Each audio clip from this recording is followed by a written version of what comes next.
pessoal, sejam muito bem-vindas, bem-vindos ao segundo episódio do podcast Revolução do Mindful Eating. A intenção desse podcast é que seja um lugar de apoio para você, profissional da área da saúde, encontrar sua tribo de mulheres que vai além do trabalho como uma emagrecedora de gente. A intenção é que você possa estar junto com profissionais buscando aliviar o sofrimento, em especial com a comida, com o corpo e também com a vida. Bem-vinda, Paulitia. Olá, Adri. Meu nome é Paula Teixeira. Pessoal, eu sou médica anti-gordofobia e professora de Mindfulness, Mindful Eating e autocompaixão. Aqui é Adriele, eu sou nutri, anti-dieta e professora curiosa de Mindful Eating. E hoje o tema do nosso podcast é abordagem neutra do peso e anti-dieta. A gente falou que tá bem polêmica e no segundo episódio não é diferente. Primeira pergunta, Paulitia. Como é que você nota, assim, como essa abordagem neutra do peso transformou a sua prática clínica? Muito bom. Eu vou contar uma piada. Você sabe que eu gosto de piada, né? Eu atendo na clínica, eu costumo falar, né, na medicina normal, quando eu não estou trabalhando com comportamento alimentar ou mindfulness, pacientes um pouco mais da melhor idade, né? Vamos chamar assim, pessoas acima de 60 anos. E aí tem uma piada que eu gosto de contar que eles adoram, né? Que é assim, eu falo para eles contarem pros ortopedistas, né? Aí a pessoa fala assim, olha, a piada é assim, né? O senhorzinho foi no ortopedista, né? E aí falou, eu vim aqui porque meu joelho direito tá doendo, né? Aí o ortopedista falou assim, então, sabe o que é, seu José? Tá doendo porque é a idade, né? Aí o seu José falou assim, doutor, tenho certeza que não é a idade. Seu José, por que você tem certeza que não é a idade? Então, porque o outro joelho tem a mesma idade e não tá doendo. Os pacientes amam essa piada, né? E aí, eu gosto de contar essa piada pra gente entender o que é neutralidade do peso, né? Quando um indivíduo está sentado na nossa frente, nós precisamos oferecer o melhor cuidado, independente da história anterior dessa pessoa e também para que a gente possa ter os melhores desfechos futuros dessa pessoa. Então, a abordagem neutra do peso, ela vai ser um convite para que você faça as melhores intervenções para aquela pessoa, sabendo que, muito provavelmente, esse peso, ele não é a única causa, digamos assim, dos problemas que ela tem. Então, as pessoas que vivem em corpos maiores, elas sofrem um estigma tão importante que faz com que elas não procurem ajuda por conta desse estigma, mas também que elas não recebam o cuidado necessário por conta desse estigma. Pessoas que vivem em corpos maiores, elas demoram mais tempo para receber diagnóstico do que pessoas vivendo em corpos menores. Então, por exemplo, uma pessoa com dor no joelho, que talvez tenha, teoricamente, aumento do peso, ela vai receber uma dieta e não uma investigação como uma pessoa de peso teoricamente normal, segundo o IMC, receberia, né? Isso faz com que o diagnóstico das pessoas vivendo em corpos maiores seja atrasado e a abordagem neutra do peso dentro desse lugar do médico, ela diz respeito de você olhar para as patologias dessa pessoa, não apenas considerando o peso do peso, né? E isso, na verdade, nada mais é do que boa medicina, né? Então, eu já tive pacientes que eu encaminhei para o neurologista com uma queixa importante de cefaleia progressiva, que a acordava de noite, né? Já mandei a pessoa com os exames, então pedi os exames para mandar ela já para o neurologista com os exames. E o relato dessa pessoa que foi atendida por esse profissional é que ele não deu a atenção e passou uma dieta de gaveta, né? E então, primeiro, transgredindo um ato profissional, certo? Porque você sabe, todas as colegas aqui sabem, Nutri principalmente, que é um ato privado do nutricionista. Se for passar uma dieta, né? É um ato privado no nutricionista. Então, esse é o nível, né, em que a gente vai ter um cuidado centrado no peso, né, nesse lugar mais da medicina. Né? E acho que quando a gente está falando também da abordagem neutra do peso, dentro do comportamento alimentar, é essa ideia de que não é porque uma pessoa recebe uma prescrição, né, que tem como objetivo modificar o peso corporal dela que isso vai acontecer. Né? O que a gente percebe é que a abordagem neutra do peso, ela, paradoxalmente, ajuda as pessoas a manterem mais hábitos saudáveis, né, do que as abordagens que focam no peso. E aí a gente pode falar muitas coisas do porquê que isso acontece. E é interessante te ouvir falar isso, porque o tema do episódio, abordagem neutra do peso, não é uma coisa opcional dentro da nossa prática clínica. A gente está falando sobre isso, mas ela não é mais uma coisa opcional, né? Ela tem que ser o que acontece. Todo mundo poder ser olhado a partir de esse olhar que não só foca no peso, né? Então, fiquei com essa impressão, assim, de... Às vezes a gente fala de um tema, mas ele é um tema que ele faz com que você possa exercer a sua profissão. Então, quando eu aplico a abordagem neutra do peso, eu disponibilizo cuidado em saúde médico. Então, faz parte das bases, né?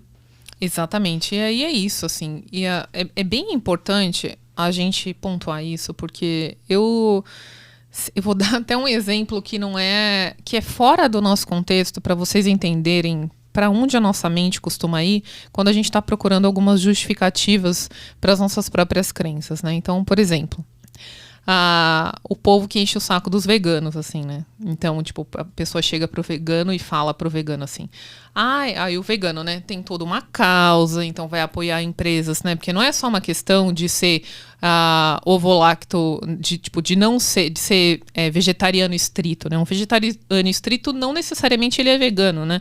O veganismo, ele é um movimento, né? Então a pessoa, ela vai olhar para as empresas que ela compra os produtos dela, ela vai fazer parte desse movimento, ela é anti-crueldade animal, não necessariamente ela só é uma vegetariana estrita, né? Isso não é ser vegano, né? Na maioria das vezes, os veganos que se entendem assim, né? E aí, às vezes, o povo que enche o saco do vegano, o que faz? Mas a planta também não é viva, sabe? E aí eu acho que tem esse lugar da questão da gente falar da abordagem neutra do peso, que é as pessoas, para anularem essa perspectiva de que todas as pessoas merecem ser atendidas aonde estão, elas vão falar: mas a obesidade não é uma doença? E aí, eu vou de novo ser a idiota que vai responder uma pergunta com outra pergunta. Vocês já sabem que eu vou fazer muitas dessas idiotices no nosso podcast, vocês já estão se acostumando. Que é, então tá bom. Se você tiver falando, então tá, eu não vou entrar nessa discussão, eu vou falar, então tá bom, é doença, tá bom. É assim que você trata doente? Você chega para a pessoa que tem uma insuficiência cardíaca grave e faz que nem lá o excelentíssimo pessoa lá, que imita a pessoa com falta de ar?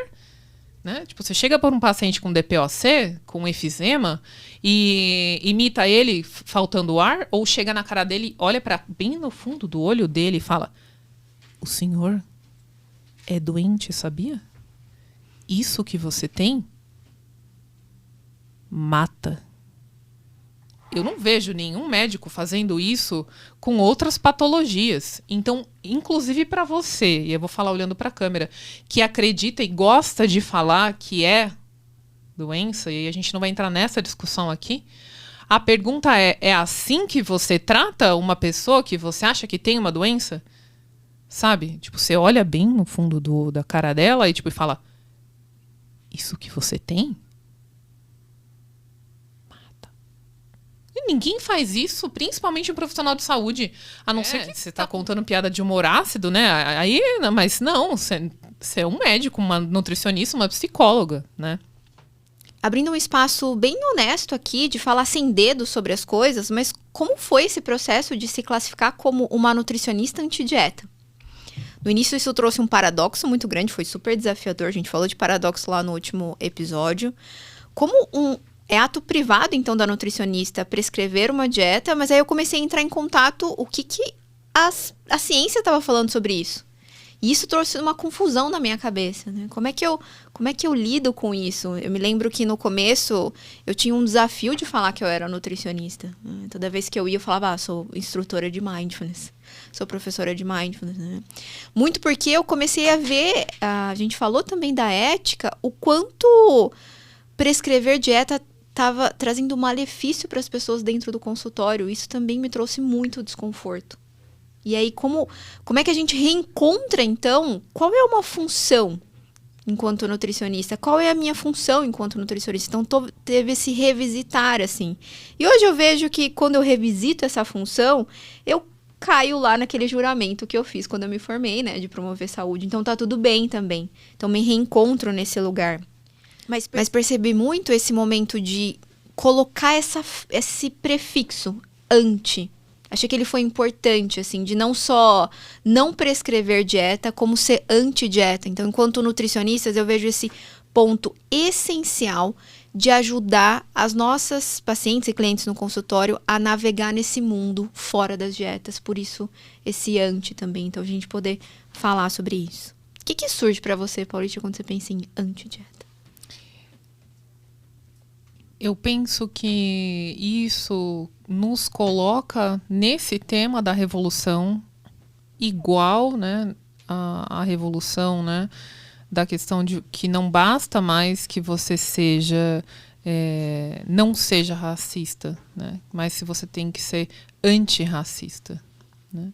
Então eu acho que essa questão de ser anti-dieta, né, e de novo, né, pessoal, pontuando que esse anti-dieta não é sobre o ato privado do colega nutricionista. Isso é super importante. Isso é muito importante, porque como a dieta e esse nome que foi adotado, né, ele é sinônimo do trabalho profissional da nutricionista, muitas vezes a gente pode se sentir ferido pessoalmente como ser humano e tá tudo bem, a gente pode validar essa dor, porque afinal de contas, né, existe essa desesperança criativa e a gente vai introduzindo os temas e os termos que a gente usa, a gente vai falar um pouquinho mais disso, de quando nós nos sentimos pessoalmente atacados por um movimento, né?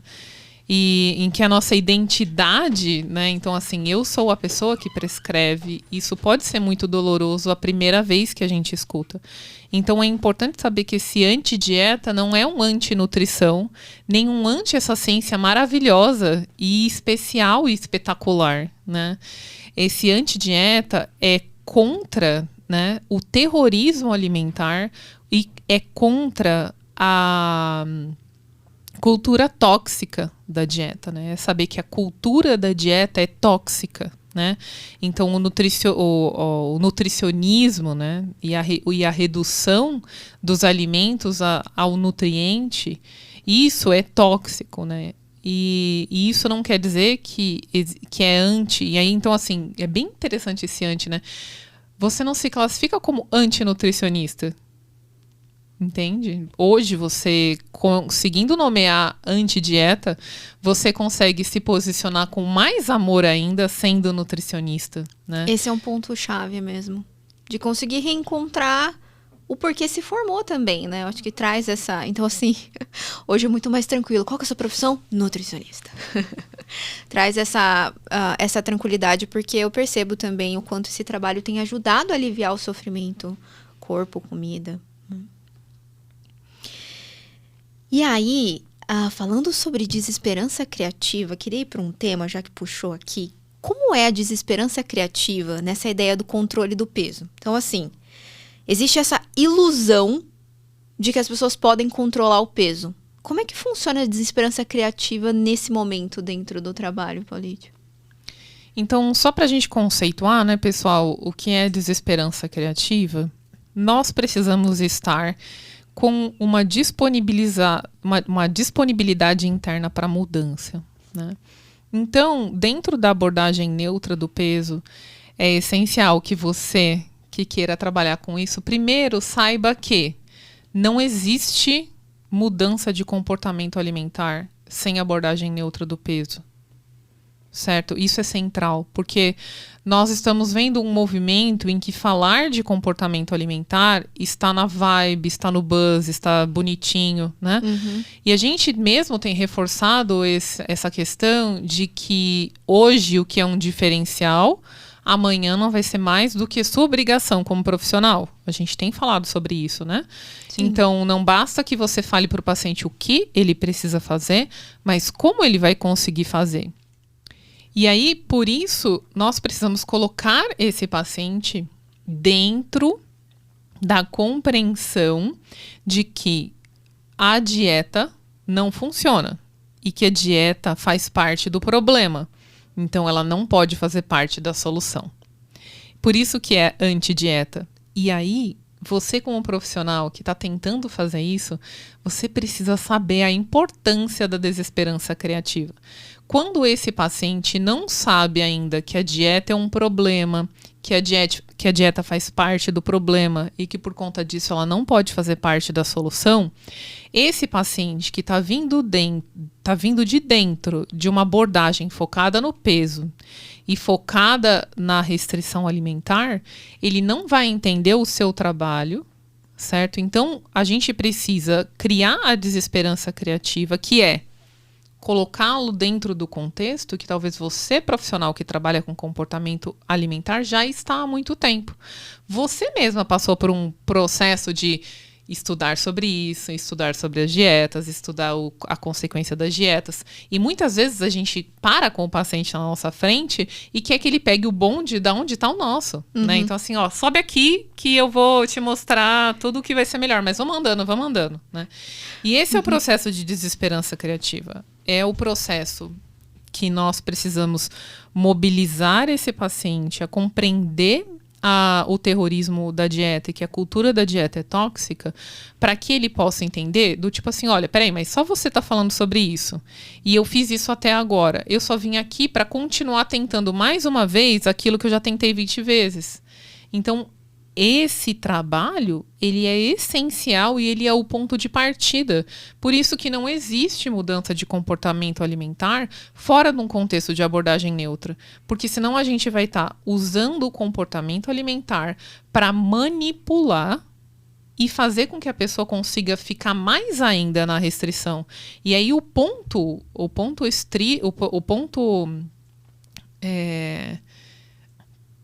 mais longe desse lugar é uma pessoa que a gente vai conseguir colocar ela na ortorexia. Uhum. E o quanto essa desesperança criativa, ela vai ajudando como esse desmantelar do ciclo das dietas. Porque aí eu começo a falar, peraí, olha só como funciona mesmo a regulação do peso. Olha só como isso acontece. Olha só como é uma ilusão, e a gente não é, e acho que é interessante você falar isso, né? Os profissionais da área da saúde estão dentro desse lugar, mas a pessoa que está chegando no consultório, às vezes é a primeira vez que ela pisa nesse lugar novo. Por isso a gente gosta de trazer bastante a ciência, né? Então, quando a gente trabalha com a desesperança criativa e o peso, a gente mostra o que a ciência tem mostrado, né? A gente mostra o que a ciência tem evidenciado disso.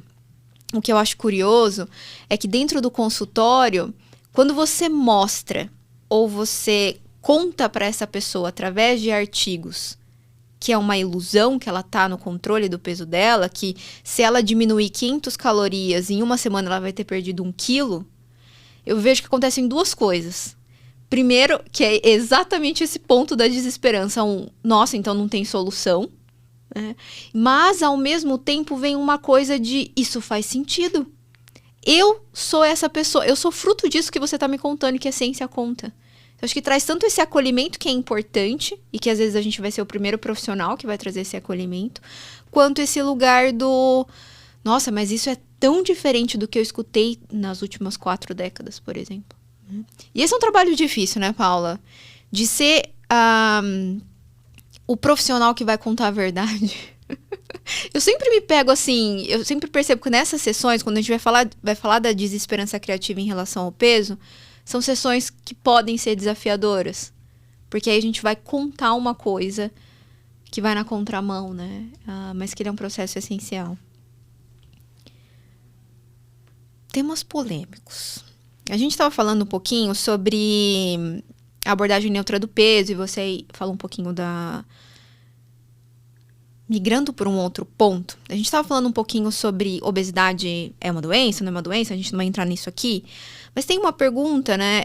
Não existe, ou a gente pode pensar, né? Algumas pessoas falam, não existe pessoas obesas, saudáveis, mas aí a gente tem uma outra linguagem para falar isso, pessoas com obesidade, mas anyway, né? A gente poder pensar, não existe, olha esse pensamento, não existe uma pessoa com obesidade saudável. E existe uma pessoa saudável. Como é que a gente pode olhar para isso? O que você traz pra gente? Eu acho que a gente entra na mesma história que a gente estava conversando, né? Sobre responder uma pergunta com outra pergunta, né? E aí acho que isso é importante a gente falar, que fazer perguntas é algo muito importante, né? Saber fazer perguntas é algo muito importante na saúde, né? E aí, nesse sentido, eu trouxe alguns dados para a gente refletir sobre isso, né? Porque muitas vezes a gente fala, não existe pessoa com obesidade saudável, certo?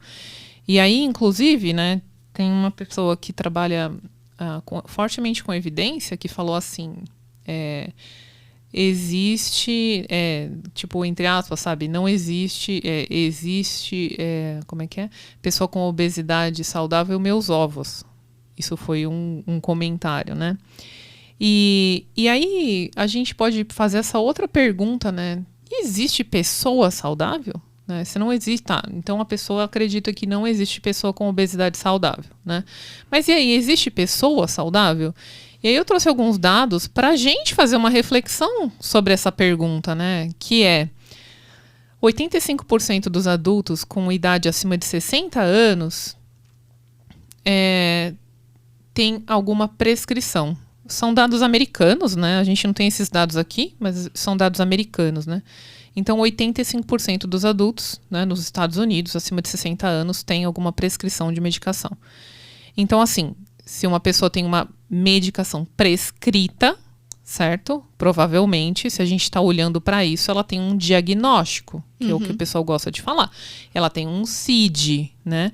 E se tem CID, é doença, né? Isso é o que as pessoas gostam de falar. Então, a gente está falando de 85% das pessoas acima de 60 anos. Eu trouxe, e isso é um reporte, né, que eles estavam fazendo sobre drogas, né? Então, assim, eles incluem drogas lícitas também nisso, né? Que é um reporte. Então, assim, as medicações entram nesse report, né? Então, aí, assim, 35 milhões de pessoas ao redor do mundo, né? Usam algum tipo de droga, tem algum tipo de desordem ligada ao uso de drogas. Aqui não estou falando de medicação, estou falando de drogas ilícitas, né? Então, 35 milhões de pessoas. Aí aqui é dado dos Estados Unidos de novo. 1 em cada 7 pessoas nos Estados Unidos estão recebendo um tratamento para abuso de drogas, né? E 66%... E aí aqui é um dado geral, não é dependente da idade, né? É um dado de 2021, lá dos Estados Unidos, Health Policy Institute. 66% dos adultos estão tomando alguma medicação prescrita nos Estados Unidos, de todas as idades. Quantos por cento? 66%. Então, a gente está falando de 85% das pessoas acima de 60 anos, 66% da população geral. E aí, isso aqui, a gente também não está falando, a gente também não está aqui, por exemplo, pessoas que têm ansiedade, que estão fazendo só psicoterapia, né? A gente não tem pessoas que estão com depressão controlada, que está fazendo só psicoterapia. Pessoas que têm transtorno de personalidade e que não tem nenhum tipo de medicação que precisa usar nesse momento, né? Então, a pergunta é, o que é saúde? E o que é pessoa saudável e onde elas estão? Porque mesmo se a gente falar de um atleta de alta performance, todo mundo sabe que um atleta de alta performance, né? Ele tem, além de tudo, mais riscos até do que outras populações. Né? Então, sei lá, sempre, né, que vem na nossa cabeça, né? Pensa em uma pessoa super saudável. Sempre vem aquela pessoa correndo, né? Ou tipo, lá nas Olimpíadas. E até essa pessoa também tem questões específicas desse tipo de a atividade que ela resolveu trabalhar ou fazer, né? Então, fica essa pergunta, né? E aí, de novo, a gente traz aquela questão que eu trouxe, né? Que mesmo se for ou não for doença, você não esfrega doença na cara das pessoas, né? E aí, eu acho que a gente pode pegar o gancho e olhar para 2 pontos específicos. Um é o impacto do estigma do peso, que lá no episódio 1, a gente falou um pouquinho sobre o porquê as dietas falham, né? E qual que é o impacto de quando elas falham. Então, a gente pode coletar impactos mais no sentido do comportamento. Sempre fico curiosa, onde estaríamos, Paulite, se não fizéssemos dietas há tantas décadas, como população? Como é que seria nosso peso, nosso comportamento alimentar? Não é sobre o peso ser saudável ou não. É uma dúvida mesmo. Eu fico curiosa sobre isso. Né? Então, eu trouxe algumas coisas aqui. Quando a gente está nos cursos e a gente está nos atendimentos, a gente faz uma pergunta que é muito importante. Quais foram os malefícios das dietas ao longo do tempo? E aí eu até trouxe uma lista aqui do que as pessoas falam. E essa lista ela se repete muitas vezes. A gente gosta de brincar que essa lista é como se fosse a bula, os efeitos colaterais das dietas. Então, as pessoas percebem que a dieta aumenta a culpa ao comer. Então, imagina, a gente tá usando a dieta como uma solução para alguma coisa. E aí, essa solução vai causar aumento de culpa ao comer, ganho de peso a longo prazo, a gente já falou um pouco sobre isso, o hiperfoco em alimentos da lista do proibido, desafio em ter permissão para comer. Então, quantas pessoas a gente pega no consultório que não se permitem comer arroz e feijão? Uma outra coisa, o comer demais. Um sofrimento, eu achei muito interessante que a gente abriu uma caixinha de perguntas esses dias no Instagram, e aí apareceu assim, ó, sentimento de frustração sem fim. Imagina o impacto na vida das pessoas de ter um sentimento de frustração sem fim. Como é que isso impacta na profissão? Como é que isso impacta nas relações também? Uma outra coisa é um cansaço mental de tanto ficar pensando que precisa emagrecer. Eu sempre lembro de você, né? Que eu penso assim, estranho seria se essa pessoa não estivesse cansada. Se pensa 90% do tempo que tem que emagrecer e não consegue. Né? Uma outra coisa importante é que as dietas elas vão levando esse lugar de não saber reconhecer fome, saciedade e satisfação. Totalmente desconectado disso, né? Não confiança no corpo, perder a confiança de que você sabe o que comer. E aí a gente vê esses dados de, peraí, eu vou no rodízio, daí eu ligo pra pessoa que tá ligada, geralmente o nutricionista, e pergunto quantos pedaços de pizza eu posso comer. Então, esse é um relato, um impacto, um malefício das dietas muito grande. Uma outra coisa é gasta muito dinheiro com os produtos da indústria da dieta, a gente vira uma consumidora em potencial. A gente também começa a não ter paz com a comida, desconfiar da própria potência. Uma coisa que a gente tem falado bastante também sobre, principalmente enquanto mulheres, pensar que a única função é ser bonita. Esse é um dos malefícios da dieta. E esse efeito sanfona, que vai ser essa seclagem do peso. Então, a gente pensar que, ao mesmo tempo que as dietas não estão funcionando, elas estão causando tudo isso. E aí, eu queria que você trouxesse pra gente, você contou um dado, a gente estava conversando antes, sobre o impacto do estigma. Conta pra gente, Paulite. A gente precisa entender que ter preconceito contra pessoas que vivem em corpos maiores impacta na própria saúde dessas pessoas, né? Então, eu trouxe aqui para a gente conversar um estudo de 2018, né? Que teve um achado, né? Que as pessoas que ficavam fora, né, de um entendimento, né? Eram estigmatizadas, que tinham uma vida não saudável, isso daí tinha uma associação positiva com levar uma vida teoricamente obesogênica. Né? Traduz pra gente. Então, é bem interessante a gente entender isso, porque muitas vezes esse profissional, né, que fala que então que conviver com obesidade é doença, ele vai querer, vai nesse sentido falar para essa pessoa, né, que ela tem essa condição e esse estudo mostrou que mesmo quando isso é feito de maneira gentil, né, que as pessoas elas sentem esse impacto porque elas vão sentir, né, o impacto do rótulo, né, e saber que elas não são pessoas saudáveis seria pior para os desfechos do que se o foco... E aí vem a história, né? Aí o estudo não fez isso, mas aí vem aqui uma pergunta, né? E se o foco para todas as pessoas fosse o cuidado? Né? Isso é neutralidade do peso, que é independente da pessoa que está na minha frente, se ela é magra ou se ela é gorda.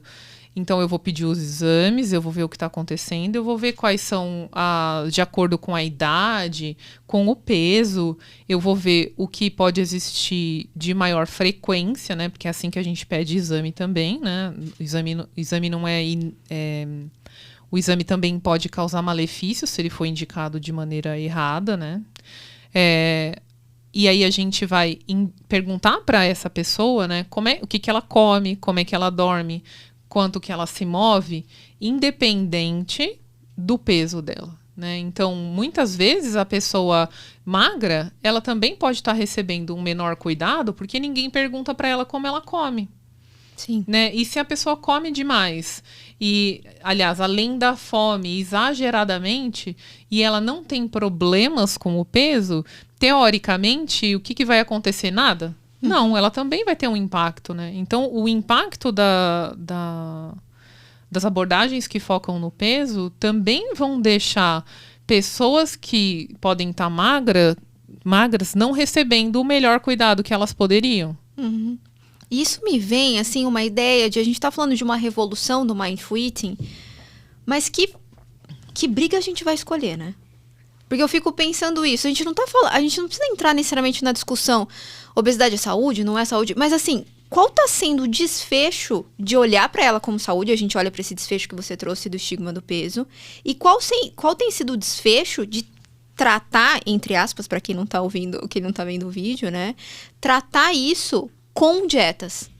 Então a gente pode escolher, se a gente puder olhar para isso, qual briga a gente vai escolher? Os desfechos. Porque aí dos desfechos a gente pode falar sobre recurso, sobre o que está funcionando. Que é um ponto muito importante. Eu me lembro sempre, depois de um tempo, né, Paulito, a gente vai misturando o que a gente fala, o que cada uma fala, né? Mas dessa percepção, o que na medicina é indicado que tem 95% de chance de falha, né? E não só isso, mas tem todos esses desfechos que a gente está trazendo. E se a gente pensar numa mensagem final, o que você gostaria de falar para as pessoas? Abordagem neutra do peso e antidieta. Qual é a fala que mais te ajudou enquanto profissional, assim, quem está começando nessa área, quem está chegando aqui de paraquedas, o que você acha importante? Se o seu paciente respira,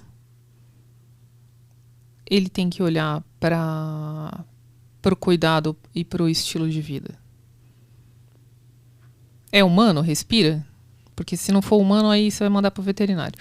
Mas se ele é humano e respira, você tem que olhar para o cuidado global, né? Então, ele está dormindo? Ele está feliz? Ele tem relacionamento? Ele tem rede de cuidado? Ele se sente conectado à comunidade que ele vive? Ele tem condições de se alimentar? Ele tem condições de comer os nutrientes, né, suficiente? Como é que ele come? Como é que ele dorme? E isso é independente do peso.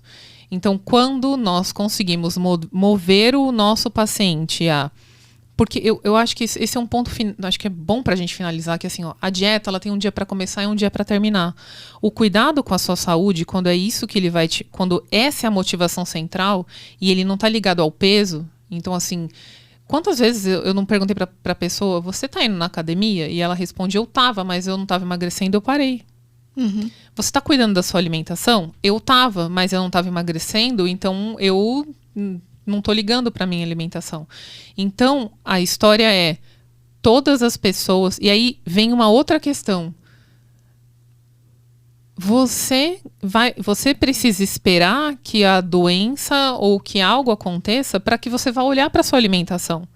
Então, eu acho que essa revolução do cuidado do Mindful Eating num estado mais profundo que a gente propõe é que todas as pessoas olhem para o relacionamento com a comida, para a qualidade alimentar e para a qualidade dessa vida significativa que vale a pena ser vivida, não apenas se elas não estiverem no peso idealizado. Mas todas as pessoas. Claro que isso é um sonho maior de quase todo profissional de saúde, né? Mas essa é a revolução. Que você não espere aumentar o seu peso para você poder olhar, nossa, realmente a minha alimentação não tá tão boa. E até acho que a gente brincou uma vez, né? Imagina que você não aumentasse o peso de jeito nenhum. Você ia fazer o quê? Comer o universo? Então eu acho que esse é o ponto. Todos nós precisamos olhar para isso. Mas muitas vezes só a pessoa que vive em corpos maiores é estigmatizada dessa maneira. Obrigada, Paula. E a gente vai se encaminhando para o nosso final, né? Acho que eu queria, como a gente desenhou esses episódios, validar desconforto de quem está assistindo. Quando a gente começa a falar sobre esse tema, é natural que a gente comece a fazer questionamentos. E questionamento faz bagunça. Sempre lembro de reforma. É uma reforma. É uma regeneração. Então faz bagunça para que vocês possam validar isso da bagunça, do pó, do não saber.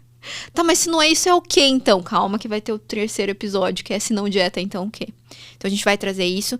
E mais uma vez lembrando que a gente vai ter uma conversa bem honesta mesmo. Como é que a gente se pontua ou se posiciona, né? Enquanto nutricionista, antidieta, médica, antigordofóbica. E convive ou compete com o mercado do emagrecimento. Que eu acho que isso é uma grande coisa que a gente precisa falar sobre isso. Então é isso. Paulitia, recado final.